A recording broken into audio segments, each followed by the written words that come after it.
Hello my dear friend and my dear student, मेरे इस YouTube channel में आप सभी लोगों का स्वागत है। जैसा कि मैं आप लोगों को इस समय BA third year 6th semester से राजनीति विज्ञान विषय का द्वितीय प्रश्न पत्र अंतर्राष्ट्रीय संबंध और राजनीति इंटरनेशनल रिलेशंस एंड पॉलिटिक्स पढ़ा रहा हूं। इंटरनेशनल रिलेशन एंड पॉलिटिक्स के अंतर्गत मैं आप लोगों को यूनिट 7th से वैश्वीकरण के बारे में बता रहा हूं, ग्लोबलाइजेशन के बारे में बता रहा हूं। पिछले वीडियो में मैंने ग्लोबलाइजेशन का अर्थ, परिभाषा और प्रभाव से अवगत कराया था। साथ में यह भी बताया था कि राष्ट्रीय संप्रभुता के ऊपर वैश्वीकरण का क्या प्रभाव है। इस वीडियो के अंतर्गत मैं आप लोगों को वैश्वीकरण के विभिन्न परिप्रेक्ष्यों से अवगत कराऊंगा। Perspective on globalisation, alternative perspective on globalisation, जो आपके सिलेबस में दिया गया है वह है अल्टरनेटिव पर्सपेक्टिव ऑन ग्लोबलाइजेशन, वैश्वीकरण के वैकल्पिक परिप्रेक्ष्य। हम इस वीडियो में समझेंगे कि वैश्वीकरण के वैकल्पिक परिप्रेक्ष्य है क्या।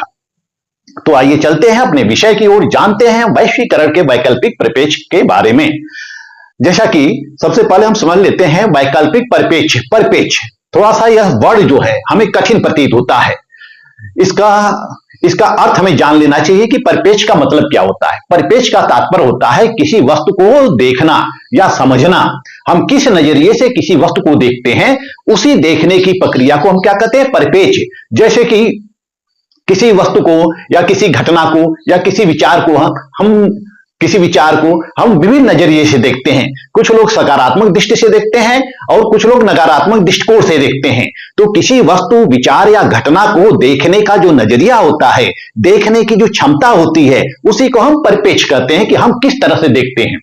हम उस प्रतिक्रिया में क्या देखते हैं, किस विचार से देखते हैं।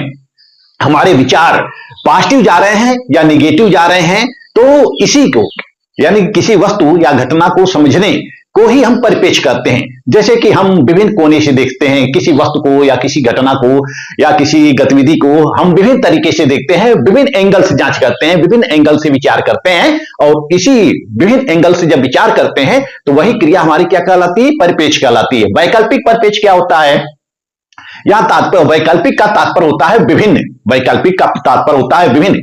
जैसे कि एग्जाम में क्वेश्चन पूछे जाते हैं, ऑब्जेक्टिव टाइप क्वेश्चन पूछे जाते हैं, उसके अल्टरनेट दिए जाते हैं कि कौन सा होगा, कौन सा सही होगा, ए बी सी डी। तो आपको विचार करना होता है कि कौन सा सही है, ए सही है कि बी सही है कि सी सही है। इसी तरह से वैकल्पिक का तात्पर्य होता है कि विभिन्न, यानी कि विभिन्न ऑप्शन आपको दिए रहते हैं। तो वैश्वीकरण के संदर्भ में विभिन्न विचार प्रस्तुत किए गए हैं। इसको विभिन्न तरीके से समझा गया है, विभिन्न तरीके से समझा गया है, और उसी को हम पर्सपेक्टिव ऑन ग्लोबलाइजेशन कहते हैं। तो ग्लोबलाइजेशन के तीन पर्सपेक्टिव हैं, यानी कि समझने के तीन दृष्टिकोण है। इसको हम दृष्टिकोण भी कह सकते हैं। तीन तरह से विभिन्न विद्वानों के द्वारा ग्लोबलाइजेशन को देखा गया है, ग्लोबलाइजेशन को समझा गया है। वह तीन दृष्टिकोण कौन है या तीन पर्सपेक्टिव कौन है? पहला है हाइपर ग्लोबलिस्ट पर्सपेक्टिव, अति वैश्वीकरणवादी परिप्रेक्ष्य या दृष्टिकोण इसको हम कह सकते हैं। दूसरा है संशयवादी परिप्रेक्ष्य, सेप्टिकल पर्सपेक्टिव, और तीसरा है परिवर्तनवादी परिप्रेक्ष्य, ट्रांसफॉर्मेशनलिस्ट पर्सपेक्टिव। तो आइए जानते हैं कि ये जो तीन विचारधाराएं हैं यह वैश्वीकरण को किस रूप से समझती हैं, कैसे कैसे देखती हैं, किस एंगल से देखती हैं। पहला है हाइपर ग्लोबलिस्ट पर्सपेक्टिव या अति वैश्वीकरणवादी। जो इस दृष्टिकोण के विचारक हैं उनका यह मानना है कि वैश्वीकरण के कारण अंतरराष्ट्रीय पूंजीवाद बढ़ रहा है। जो अंतरराष्ट्रीय पूंजीवाद है वह बढ़ रहा है, पूंजीवाद बढ़ रहा है, पूंजीवाद बढ़ रहा है। और जब पूंजीवाद बढ़ रहा है तो पूंजी का विभिन्न देशों में संचार हो रहा है। हम देखते हैं कि सबसे पहले यूरोप का इंडस्ट्रियलाइजेशन होता है। जब यूरोप का इंडस्ट्रियलाइजेशन हो जाता है तो धीरे धीरे विभिन्न कंट्री का इंडस्ट्रियलाइजेशन होता है। एशिया का होता है, अफ्रीका का होता है, लैटिन अमेरिका का होता है, विभिन्न देशों का होता है। तो जो पूंजीवाद बढ़ा, जो यूरोप से सभ्यता आई, वो विभिन्न देशों में प्रसारित हुई। विभिन्न देशों में यूरोप की सभ्यता प्रसारित होती है। तो इनका ये कहना है कि जब अंतर्राष्ट्रीय पूंजीवाद बढ़ रहा है, जब अंतर्राष्ट्रीय पूंजीवाद बढ़ रहा है और पूंजी का विभिन्न देशों में संचार हो रहा है और विभिन्न देशों का विकास हो रहा है, तो जो संस्कृतियां हैं, विभिन्न देशों की जो संस्कृति है, जो कल्चर है विभिन्न देशों का, वह कल्चर क्या हो रहा है? समाप्त हो रहा है। कल्चर, संस्कृति लोगों की समाप्त हो रही है। और इस दृष्टिकोण के विचारक वैश्वीकरण को सकारात्मक कार्रवाई मानते हैं। वह कहते हैं कि वैश्वीकरण बहुत ही अच्छा है और वैश्वीकरण से ही विश्व का विकास हुआ है। वैश्वीकरण से ही विश्व का विकास हुआ है, यह सकारात्मक मानते हैं। यह कहते हैं कि वैश्वीकरण से विश्व का विकास हुआ है, लोग समृद्धता आई है, संबंधता आई है और आर्थिक, राजनीतिक, सामाजिक, सांस्कृतिक जितना भी विकास हुआ है सब वैश्वीकरण से ही हुआ है। वैश्वीकरण न होता तो शायद विभिन्न देशों का विकास न होता। तो इस तरह से यह वैश्वीकरण को एक सकारात्मक कार्रवाई मानते हैं, क्योंकि वैश्वीकरण की जो मुख्य विशेषता होती है वह आर्थिक उत्थान होता है, उच्च समृद्धि होती है और लोकतंत्र का प्रसार है। ये तीन चीज जो है यह वैश्वीकरण की विशेषता है, क्योंकि वैश्वीकरण से विभिन्न देशों का क्या हुआ है? उत्थान हुआ है और समृद्धता आई है, विभिन्न देश संपन्न हुए हैं। वैश्वीकरण के द्वारा ही विभिन्न देश संपन्न हुए हैं और लोकतंत्र का प्रसार हुआ है, क्योंकि लोकतांत्रिक शासन व्यवस्थाएं जो यूरोप में कार्य करती थी, उन लोकतांत्रिक शासन व्यवस्थाओं का प्रसार हुआ है, विभिन्न देशों का लोकतंत्रीकरण हुआ है। तो यह वैश्वीकरण को एक सकारात्मक कार्रवाई मानते हैं। वह कहते हैं कि वैश्वीकरण के द्वारा विभिन्न नए नए चीजों का उदय हुआ है, विभिन्न देशों का विकास हुआ है। और हाइपर ग्लोबलिस्ट यह मानते हैं कि जब पूंजीवाद का संचार हुआ है, यानी कि पूंजीवाद विभिन्न देशों में गई है, यानी कि पूंजी का प्रसार विभिन्न देशों में हुआ है, विभिन्न देशों में पूंजी के द्वारा ही उद्योग धंधे लगाए गए हैं, तो एक अंतर्राष्ट्रीय उत्पादन व्यापार स्थापित हुआ है और वित्त का अंतर्राष्ट्रीयकरण हुआ है। इस तरह से अंतर्राष्ट्रीय अर्थव्यवस्था की स्थापना हुई है और यह विश्व को विराष्ट्रीयकरण के रूप में देखते हैं। विराष्ट्रीयकरण के रूप में देखते हैं। राष्ट्रीयकरण, यह विराष्ट्रीयकरण क्या है? राष्ट्रीयकरण होता है, राष्ट्र होता है, किसी भी देश का राष्ट्र होता है जो उस राष्ट्र की सीमा के अंतर्गत संस्कृतियां होती हैं, विभिन्न विविधताएं होती हैं, तो उस राष्ट्र के अंतर्गत ही होती हैं। लेकिन अब उनकी संस्कृतियों का, उनकी सभ्यताओं का प्रसार हुआ है, यानी कि अब राष्ट्र की जो चीजें होती हैं वह निकलकर कहां जाती है? बाहर जाती हैं, विभिन्न देशों में हो जाती हैं। तो इस तरह से राष्ट्र का क्या हो गया है? विराष्ट्रीयकरण हो गया है, या इसको हम कह सकते हैं कि अंतर्राष्ट्रीय व्यवस्था की स्थापना हुई है।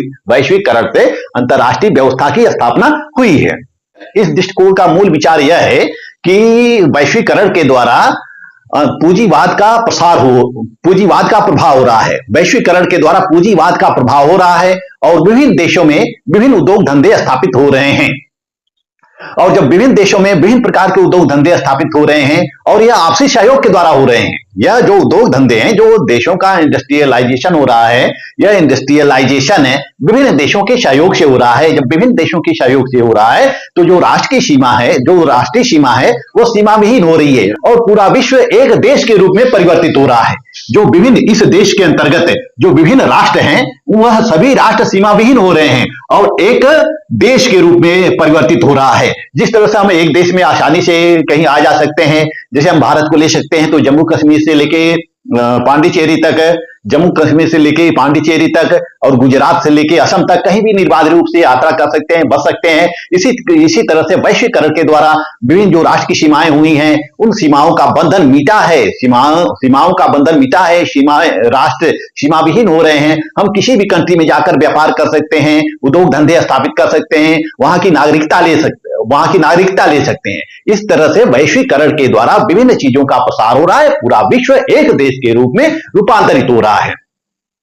और इनका यह भी कहना है कि वैश्वीकरण के द्वारा सांस्कृतिक परिवर्तन हो रहा है, और सांस्कृतिक सीमाएं भी दूर हो रही हैं। जो कल्चर हैं वह कल्चर भी समाप्त हो रहे हैं।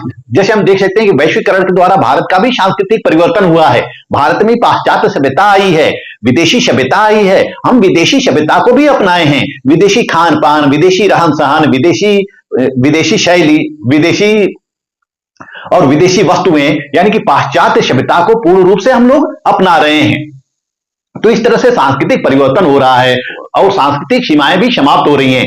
जैसे हम देखते हैं कि आधुनिक युग में जो विभिन्न चीजें होती हैं वह चीजें आपस में मिलती हुई नजर आ रही है। हम देखते हैं कि प्राचीन समय में जाति पात की व्यवस्था होती है, विभिन्न प्रकार के भेदभाव होते हैं, लेकिन वर्तमान समय में ये सब मिट रहा है। और विभिन्न संस्कृतियां एक दूसरी संस्कृतियां में समावेशित कर रही हैं। जैसे हम विदेश में जाते हैं तो विदेशी संस्कृति को भी अपना लेते हैं, विदेशी भारत में आते हैं तो भारतीय संस्कृति भी अपना लेते हैं। इसी तरह से भारत में हम देख सकते हैं कि भारत में विविधता में एकता है, भारत में विभिन्न लोग हैं, विभिन्न जातियां हैं, विभिन्न धर्म हैं, विभिन्न भाषाएं हैं, लेकिन फिर भी सभी लोग भारतीय हैं और सभी भारतीय संस्कृति में रंगे हुए हैं। और भारत के सभी लोग एक दूसरे से परिचित हो रहे हैं, एक दूसरे की भाषाओं से परिचित हो रहे हैं, एक दूसरे के संस्कृतियों से परिचित हो रहे हैं। इस तरह से हम देखते हैं कि वैश्वीकरण के द्वारा सबके संस्कृतियों का, सबके सभ्यताओं का समावेशीकरण हो रहा है, परिवर्तन हो रहा है।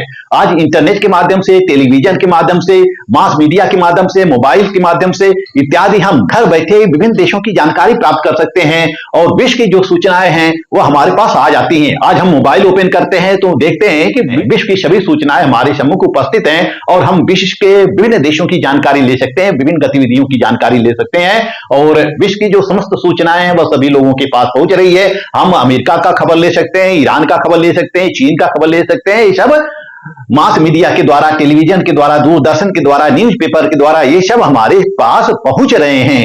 इस तरह से हम देखते हैं कि वैश्वीकरण ने सांस्कृतिक विविधता को नष्ट किया है। जो विभिन्न प्रकार की संस्कृतियां हैं उनको नष्ट किया है, या फिर जो उनके बीच सीमा रेखा है वह सीमा रेखा समाप्त हो रही है। जैसा कि हम यूरोप में देख सकते हैं, कि यूरोप में विभिन्न कंट्री है लेकिन उनकी सभ्यता एक है, उनकी संस्कृतियां एक है। थोड़ा बहुत अंतर है लेकिन सभी लोगों की जो संस्कृतियां हैं करीब करीब समान है। इसी तरह से एशिया को देख सकते हैं, अमेरिका को देख सकते हैं, अफ्रीका को देख सकते हैं। जो सांस्कृतिक विविधता है वह वैश्वीकरण के द्वारा क्या हुई है, वो समाप्त हो रही है या नष्ट हो रही है या परिवर्तित हो रही है।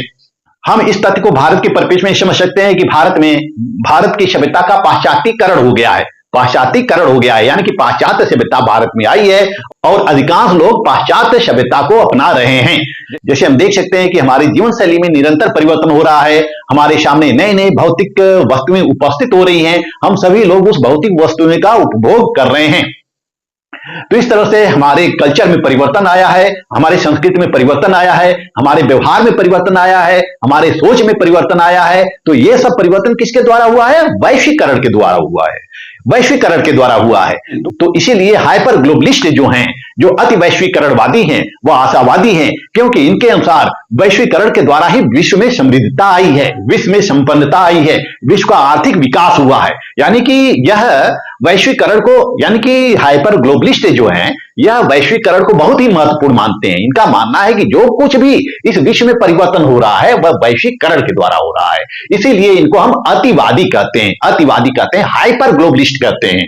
हाइपर ग्लोबलिस्ट के श्रेणी में विभिन्न विद्वान हैं। जैसे हम देख सकते हैं, तो हम देखते हैं कि जो हाइपर ग्लोबलिस्ट हैं इस श्रेणी के भी विभिन्न विचारक हैं या विभिन्न विद्वान हैं। जैसे कि पहले हैं निशी ओमा हैं और दूसरे थियोडोर लेविट हैं, तीसरे थॉमस फ्रीडमैन हैं और चौथा विद्वान जो हैं वह जेडी सच हैं, पांचवा विद्वान जो हैं आर रिच हैं। ये सारे विचारक इस विचारधारा को प्रस्तुत करते हैं, इस दृष्टिकोण को प्रस्तुत करते हैं। यह कहते हैं कि वैश्वीकरण के द्वारा ही पूरे विश्व का विकास हुआ है। आइए हम हाइपर ग्लोबलिस्ट की कुछ मुख्य धारणाओं को समझते हैं, मेन कॉन्सेप्ट को समझते हैं कि इनका मेन कॉन्सेप्ट क्या है। इनका मेन कॉन्सेप्ट है, पहला ये कहते हैं कि वैश्वीकरण के द्वारा विश्व शांति को प्रोत्साहन मिला है, विश्व शांति की स्थापना या विश्व शांति को प्रोत्साहन मिला है। किसके द्वारा, वैश्वीकरण के द्वारा। इनका मानना है कि वैश्वीकरण के द्वारा पूरे विश्व में अंतर संबंध स्थापित हुए हैं, यानी कि इंटरकनेक्ट हुए हैं। पूरा विश्व आपस में एक दूसरे से क्या हुआ है, इंटरकनेक्ट हुआ है और इंटरडिपेंडेंट हुआ है। हर देश दूसरे देश के ऊपर निर्भर हो रहा है और हर देश का दूसरे देश से संबंध स्थापित हो रहा है। जब हर देश एक दूसरे के साथ संबंध स्थापित कर रहा है, एक दूसरे के ऊपर निर्भर हो रहा है, तो वह शांति को प्रोत्साहन दे रहे हैं, वह शांति की स्थापना का प्रयास कर रहे हैं। एक दूसरे का सहयोग कर रहे हैं और विकास के क्षेत्र में एक दूसरे का सहयोग कर रहे हैं। और जब एक दूसरे का सहयोग कर रहे हैं तो विश्व शांति की स्थापना हो रही है और वह विश्व शांति को भी प्रोत्साहित कर रहे हैं, क्योंकि वह यह जानते हैं कि यदि शांति नहीं रहेगी तो हम विकास नहीं कर पाएंगे। शांति नहीं रहेगी तो विकास हम नहीं कर पाएंगे, क्योंकि संघर्ष की अवस्था में विकास नहीं किया जा सकता है। इसलिए हाइपर ग्लोबलिस्ट विश्व शांति के समर्थक हैं। वह कहते हैं कि वैश्वीकरण के द्वारा विश्व शांति की स्थापना हुई है। दूसरा हम देखते हैं तीव्रता। इनका यह कहना है कि वैश्वीकरण के द्वारा ही बहुत तेजी से आर्थिक विकास हुआ है। विभिन्न उद्योग धंधे स्थापित हुए हैं, विभिन्न देशों में उद्योग धंधे स्थापित हुए हैं, तकनीकियों का संचार हुआ है, तकनीकियों का हस्तांतरण हुआ है, उद्योगों का हस्तांतरण हुआ है, विभिन्न सभ्यता का हस्तांतरण हुआ है। इनका यह मानना है कि वैश्वीकरण के द्वारा जब तकनीकियां एक दूसरे देशों में हस्तांतरण हो रही है तो विभिन्न देशों का इंफ्रास्ट्रक्चरल डेवलपमेंट हो रहा है, संरचनात्मक विकास हो रहा है। और इस संरचनात्मक विकास के द्वारा आर्थिक विकास भी तेजी से हो रहा है, क्योंकि विभिन्न देशों में उद्योग धंधे स्थापित हो रहे हैं, मिल फैक्ट्रियां कल कारखाने स्थापित हो रहे हैं, पर्यटन क्षेत्र स्थापित हो रहा है और विभिन्न चीजें ऐसी स्थापित हो रहे हैं जिससे कि उनका विकास हो रहा है। जब किसी देश में उद्योग धंधों का तीव्रता से विकास होगा तो उस राष्ट्र का या उस राज्य का आर्थिक विकास भी तेजी से होगा। तो इनका यह मानना है कि वैश्वीकरण के द्वारा आर्थिक विकास में तीव्रता आई है। तीसरा ये कहते हैं कि वैश्वीकरण के द्वारा जो संसाधन है तो संसाधनों की उपयोगिता हुई है। इनका यह कहना है कि जो वैश्वीकरण है, वैश्वीकरण के द्वारा संसाधनों की उपयोगिता में वृद्धि हुई है, संसाधनों की उपयोगिता में वृद्धि हुई है। क्योंकि जैसा कि हम विश्व को 3 भागों में विभाजित कर सकते हैं, एक विकसित देश, दूसरा विकासशील देश और तीसरा जो है पिछड़े देश है।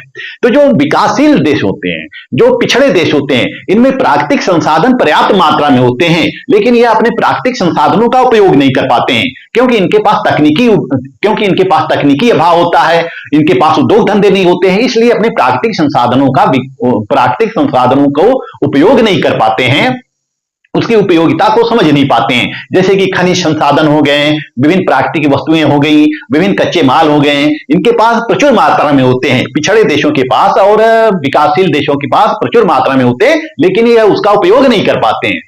हाइपर ग्लोबलिस्ट का यह कहना है कि वैश्वीकरण के द्वारा जो प्राकृतिक संसाधन है उसकी उपयोगिता बढ़ी है, क्योंकि जो विकसित देश हैं वह विकासशील देशों का सहयोग कर रहे हैं, पिछड़े देशों का सहयोग कर रहे हैं, और इस तरह से वह विकसित देश तकनीकियों का भी हस्तांतरण कर रहे हैं।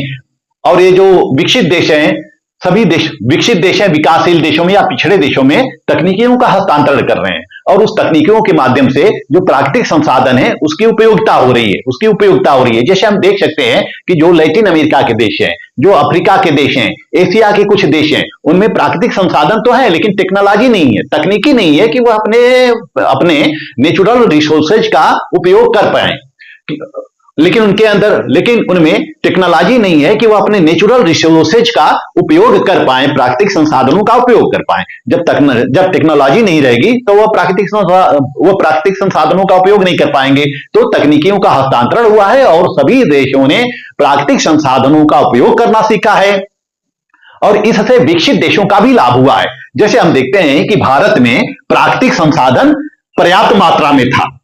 भारत 16वीं सदी में सोने की चिड़िया कहा जाता था, लेकिन जब British east India company Bharat में आती है तो यहाँ के प्राकृतिक संसाधनों का उपभोग करती है, यहाँ का विकास भी करती है और प्राकृतिक संसाधनों का अपने हित में उपभोग भी करती है। तो ब्रिटिश सरकार के द्वारा भारत का विभिन्न क्षेत्रों में विकास किया गया, यातायात के क्षेत्र में, दूरसंचार के क्षेत्र में, उद्योग धंधों के क्षेत्र में, शिक्षा के क्षेत्र में, सामाजिक व्यवस्था के क्षेत्र में विभिन्न प्रकार के डेवलपमेंट भी किए गए ब्रिटिश सरकार के द्वारा। तो इस तरह से वैश्वीकरण से भारत का भी विकास हुआ है, और इस तकनीकी से जो विकासशील देश हैं और पिछड़े देश हैं अपने संसाधनों का उपभोग भी कर रहे हैं। तो हाइपर ग्लोबलिस्ट का मानना है कि वैश्वीकरण के द्वारा संसाधनों की उपयोगिता में वृद्धि हुई है। यह कहते हैं, हाइपर ग्लोबलिस्ट कहते हैं कि जो राष्ट्र राज्य की अवधारणा है, राष्ट्र राज्य की अवधारणा है, उस राष्ट्र राज्य का अंत हुआ है, राष्ट्र राज्य का अंत हुआ है। इनका यह मानना है कि जब वैश्वीकरण हो रहा है तो विभिन्न देश आपस में मिल रहे हैं, विभिन्न देश आपस में समाहित हो रहे हैं। जो राष्ट्र राज्य की अवधारणा है उस राष्ट्र राज्य की अवधारणा का अंत हो रहा है। क्योंकि क्योंकि सभी देशों में अनेक मल्टीनेशनल कंपनियां, एमएनसी जिसको कहते हैं, मल्टीनेशनल कंपनियां और अंतर्राष्ट्रीय संगठनों का प्रसार हो रहा है, इनका प्रभाव हो रहा है और इनकी उपयोगिता बढ़ रही है, इनकी उपयोगिता बढ़ रही है। तो जब विभिन्न देशों में बहुराष्ट्रीय कंपनी आ रही हैं, बहुराष्ट्रीय निगम आ रहे हैं और अंतर्राष्ट्रीय और विभिन्न देशों के ऊपर अंतर्राष्ट्रीय संस्थाओं का दबाव है, जैसे कि WTO, IMF, WHO, UNO इत्यादि जैसे सैनिक और असैनिक संगठनों का प्रभाव बढ़ रहा है, तो राष्ट्र राज्य की उपयोगिता समाप्त हो रही है, राष्ट्र राज्य की अवधारणा समाप्त हो रही है और इस तरह से वैश्वीकरण के द्वारा राष्ट्र राज्य का पतन हो रहा है। इनका यह मानना है, हाइपर ग्लोबलिस्ट का यह मानना है कि राष्ट्र राज्य की अवधारणा का पतन हो रहा है, राष्ट्रीय संप्रभुता का ह्रास हो रहा है, राष्ट्रीय संप्रभुता के समक्ष अनेक प्रकार की चुनौतियां उत्पन्न हो रही है। यह सब किसके द्वारा है? वैश्वीकरण के द्वारा हुआ है। पांचवा,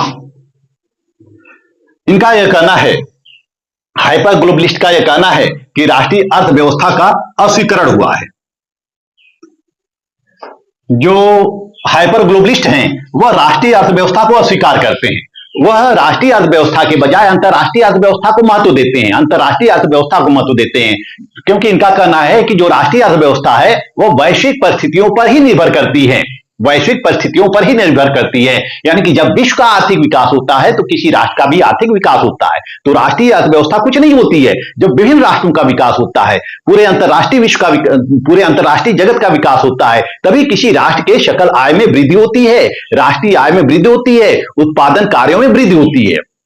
जैसे इनका यह मानना है कि कोरोना काल में जो 2020 में कोरोना महामारी आती है, उस कोरोना महामारी में हम देखते हैं कि पूरे विश्व की अर्थव्यवस्था चौपट हो गई थी, अर्थव्यवस्था धराशायी होने लगी थी। जब पूरे विश्व की अर्थव्यवस्था धराशायी होने लगी थी तो राष्ट्र के राष्ट्रीय आय को भी इसने प्रभावित किया था, सभी देशों की राष्ट्रीय अर्थव्यवस्था प्रभावित हुई थी। इसी तरह से हम देख सकते हैं कि जो 2008 में अमेरिका में आर्थिक मंदी आती है तो उस आर्थिक मंदी का प्रभाव विभिन्न देशों पे पड़ता है, इसी तरह से 1990 में जो खाड़ी युद्ध होता है तो खाड़ी युद्ध का भी प्रभाव विभिन्न देशों की अर्थव्यवस्था पर पड़ता है। इस तरह से इनका कहना है कि जो राष्ट्र की अर्थव्यवस्था होती है वह अंतर्राष्ट्रीय अर्थव्यवस्था से ही वह ग्रोथ करती है और जब अंतर्राष्ट्रीय अर्थव्यवस्था में वृद्धि होती है तो राष्ट्र की अर्थव्यवस्था में वृद्धि होती है। तो इस तरह से हम देखते हैं कि जो अति वैश्वीकरणवादी हैं, जो हाइपर ग्लोबलिस्ट विद्वान हैं, वह इस विश्व में केवल वैश्वीकरण को ही महत्व देते हैं, केवल वैश्वीकरण को महत्व देते हैं और उसके अलावा किसी तथ्य को महत्व नहीं देते हैं। उनका यह कहना है कि जो विश्व का विकास हुआ है यह वैश्वीकरण के द्वारा हुआ है। आइए अब दूसरा देखते हैं, संशयवादी परिप्रेक्ष्य या सेप्टिकल पर्सपेक्टिव। संशयवादी, जैसा कि नाम से ही स्पष्ट है, संशयवादी यानी कि यह पूर्ण रूप से सशंकित रहते हैं। यह जो संशयवादी हैं, यह संदेह करते हैं, वैश्वीकरण पे संदेह करते हैं, यह वैश्वीकरण पे संदेह करते हैं और वैश्वीकरण को बहुत अधिक महत्व नहीं देते हैं। इनका यह मानना है कि इस दुनिया का वैश्वीकरण होने के बजाय दुनिया का क्षेत्रीकरण हो रहा है, क्षेत्रीयकरण। ये कहते हैं कि वैश्वीकरण नहीं हो रहा है, क्षेत्रीकरण हो रहा है और क्षेत्रीकरण के द्वारा ही परिवर्तन हो रहा है, क्योंकि क्षेत्रीकरण के द्वारा ही पूरा विश्व आपस में संगठित हो रहे हैं। यानी कि एक देश का दूसरे देश में प्रसार हो रहा है, एक देश दूसरे देश में अपनी संस्कृतियां या अपनी सभ्यता या अपने उद्योग स्थापित कर रहे हैं। तो यह विभिन्न देशों का क्षेत्रीकरण हो रहा है, यह वैश्वीकरण नहीं हो रहा है, क्षेत्रीकरण हो रहा है और विभिन्न देश क्षेत्रीय आधार पर ही संगठित हो रहे हैं। इनका यह मानना है कि वैश्वीकरण ने विकास नहीं किया है, बल्कि वैश्वीकरण से अनेक प्रकार की समस्याएं उत्पन्न हुई हैं, जैसे समाज में निर्धनता आई है और विभिन्न प्रकार की सामाजिक समस्याएं भी उत्पन्न हुई हैं। तो इस तरह से इनका यह मानना है कि जो वैश्वीकरण की अवधारणा यह तो पुरानी है, नई नहीं है। और जो वस्तुओं का आदान प्रदान हो रहा है, जो आयात निर्यात हो रहा है, यह भी पुराना है, यह तो प्राचीन समय से ही होता आ रहा है। यह कोई नया नहीं है कि 1990 के बाद या 1980 के बाद हम वैश्वीकरण के दौर से गुजर रहे हैं। वैश्वीकरण का दौर तो पहले भी था, जब प्राचीन समय में एक देश दूसरे देश से व्यापार करते थे, एक देश का माल दूसरे देशों में जाता था और विभिन्न देश आपस में संगठित होकर रहते थे और विभिन्न देश एक दूसरे से राजनयिक संबंध बनाकर रखते थे। तो इस तरह से इनका यह कहना है कि ये सब जो वैश्वीकरण है यह प्राचीन समय से ही हो रहा है, यह कोई नया नहीं है। लेकिन 1990 के पश्चात इसमें थोड़ी तेजी आ गई है, तो जो संशयवादी दृष्टिकोण के प्रतिपादक हैं वह हैं जे थॉमसन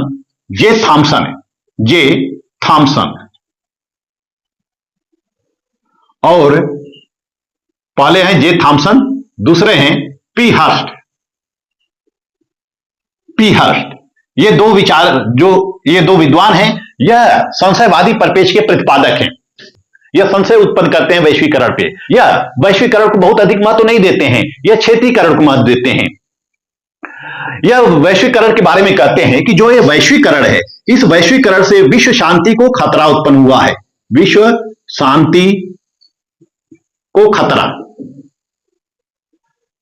इनका यह मानना है कि वैश्वीकरण से विश्व शांति में खतरा उत्पन्न हुआ है। इनका यह कहना है कि वैश्वीकरण कुछ नहीं है, वैश्वीकरण कुछ ऐसा नहीं है, बल्कि पाश्चात्य संस्कृति को पूरी दुनिया के ऊपर थोपने का एक तरीका है। वैश्वीकरण क्या है? एक सिस्टम है कि पाश्चात्य संस्कृति को पूरी दुनिया में प्रसार कर दिया जाए, पूरी दुनिया में स्थापित कर दिया जाए। और जब पाश्चात्य संस्कृति का पूरी दुनिया में प्रभाव होगा, पूरी दुनिया में प्रसार होगा, तो इससे जो स्थानीय संस्कृतियां होंगी यह समाप्त होंगी। और जब स्थानीय संस्कृतियां समाप्त होंगी तो सभ्यता का संकट उत्पन्न हो जाएगा, क्लैश ऑफ सिविलाइजेशन उत्पन्न हो जाएगा, जैसा कि पी हटिंगटन ने अवधारणा दिया है, जैसा कि पी हटिंगटन ने विचार प्रस्तुत किया है। तो इस तरह से हम देखते हैं कि जो स्टैटिकल पर्सपेक्टिव के प्रतिपादक है उनका कहना है कि वैश्वीकरण से विश्व शांति को खतरा उत्पन्न हो रहा है, और वैश्वीकरण कुछ नहीं है बल्कि पाश्चात्य संस्कृति का प्रचार है, पाश्चात्य संस्कृति को एक दूसरे देशों पे थोपना है। इनका यह कहना है कि वैश्वीकरण से आर्थिक वृद्धि के बजाय निर्धनता आएगी। यह जैसा कि जो हाइपर ग्लोबलिस्ट हैं यह कहते हैं कि वैश्वीकरण से पूरे विश्व का आर्थिक विकास हुआ है, समृद्धता आई है, संपन्नता आई है। लेकिन वहीं स्केप्टिकल कहते हैं कि आर्थिक वृद्धि नहीं हुआ है, आर्थिक वृद्धि तो हुआ है लेकिन उससे निर्धनता आएगी, आर्थिक वृद्धि से निर्धनता आएगी।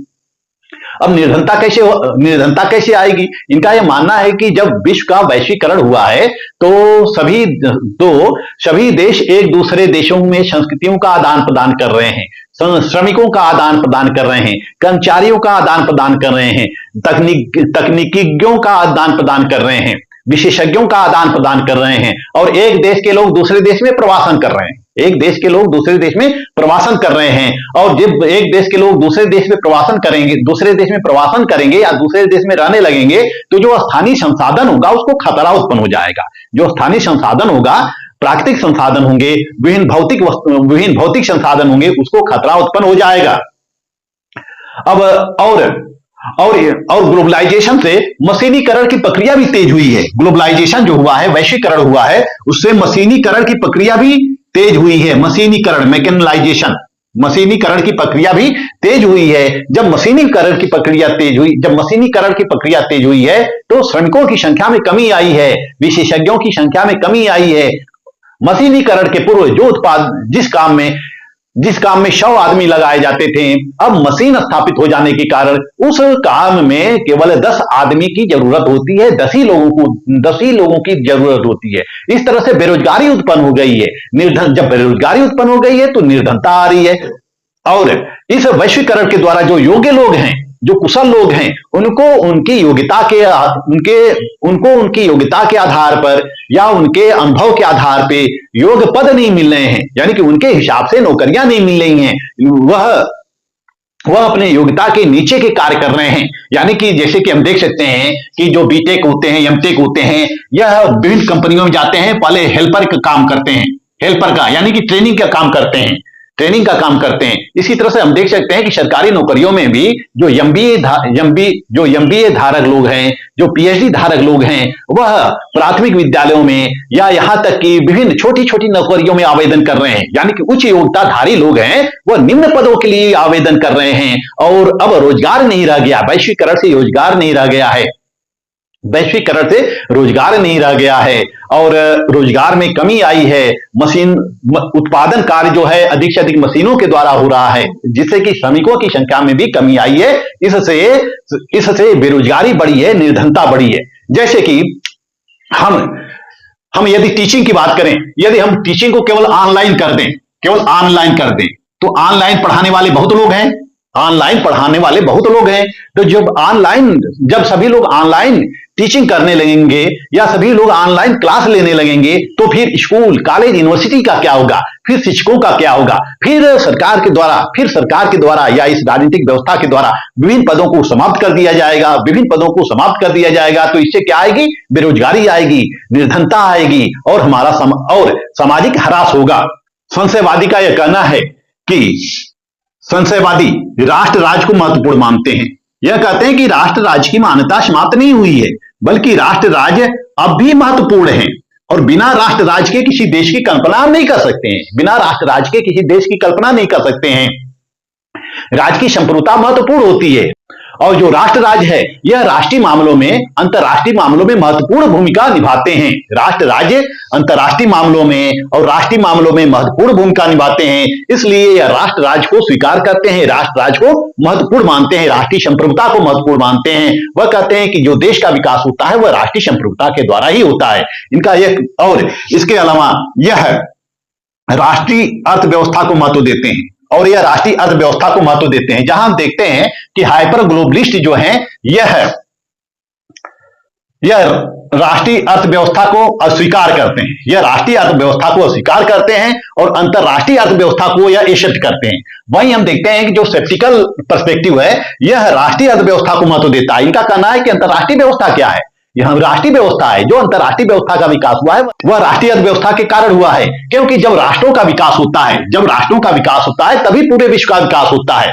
पहले विश्व का विकास नहीं होता है, राष्ट्रों का विकास होता है। विकास नीचे से होता है, अर्थव्यवस्था का निर्माण नीचे से होता है। जब किसी देश के राष्ट्रीय अर्थव्यवस्था में विकास होता है तो धीरे धीरे अन्य देशों के राष्ट्रीय अर्थव्यवस्था का विकास होता है। तो यह राष्ट्रीय अर्थव्यवस्था को महत्वपूर्ण मानते हैं और यह कहते हैं कि राष्ट्रीय अर्थव्यवस्था मिलकर ही अंतरराष्ट्रीय अर्थव्यवस्था का निर्माण करती है।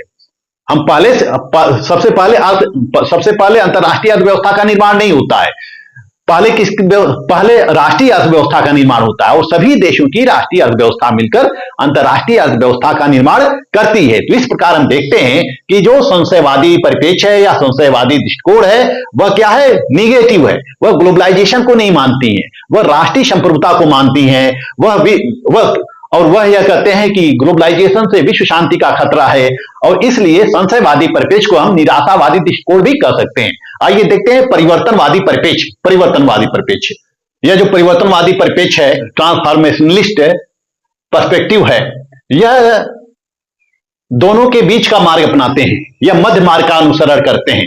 यह न तो संशयवादी है न तो अति वैश्वीकरणवादी है। यह वैश्वीकरण को केंद्रीय स्थान मानते हैं। इनका कहना है कि वैश्वीकरण से विकास हुआ है, विश्व व्यवस्था का पुनर्निर्माण हुआ है और तेजी से सामाजिक, आर्थिक, राजनीतिक क्षेत्रों का विकास हुआ है, राजनीतिक क्षेत्रों का परिवर्तन हुआ है।